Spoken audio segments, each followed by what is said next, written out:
About 8,000 years ago, when the Aryan invasion happened first, people who built Harappa and Mohenjo-daro obviously had sophisticated minds, okay? But I'm sure you also read this in your textbook when you read high school.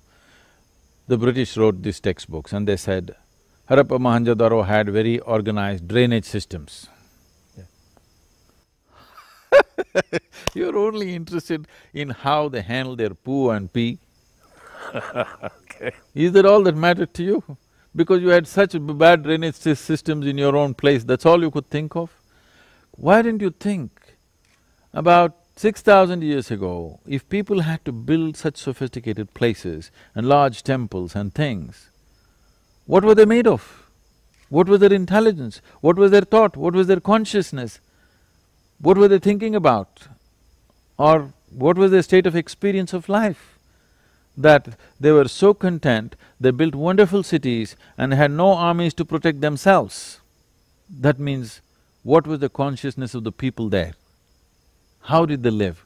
No, they had drainage systems. This is what you read in your textbook, I also read the same nonsense in the textbook.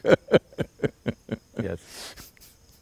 So why is it that we are discounting human experience and paying so much attention to the roads that we built and drainages that we built?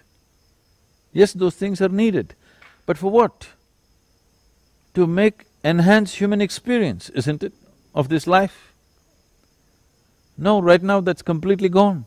Nobody's talking about enhancing human experience. How to enhance human experience means be plugged in and look at everything through your phone. It's just dazzling you, but it's not enhancing your experience in any way. It's numbing your senses, that's all. It's numbing your instruments of perception. It's not enhancing your experience in any way. So why are we going that way? Because everybody's getting educated. Till this generation, there was no right to education. If a man just wanted to graze his cattle and walk around, he could do it. If he just wanted to run around in the mountains, he could do it. Not anymore. Today, every human being on this planet must belong to some nation. He can't just be somewhere on such a big planet. Till about 100 years ago, more than 60% of the people did not belong to any nation, they just lived. Now you must belong to a nation. If you must belong to a nation, you're serving a large society to keep the national interest going. No, why can't people just live? No, nobody can live by himself.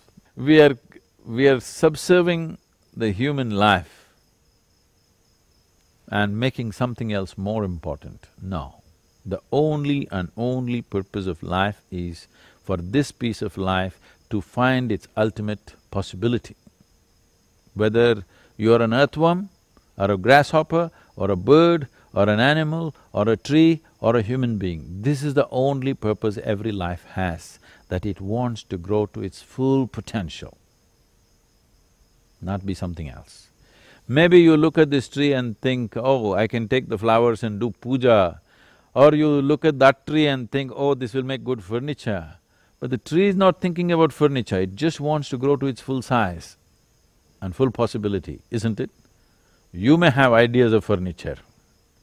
Similarly, if I look at you, your father looks at you and think, what is he going to become?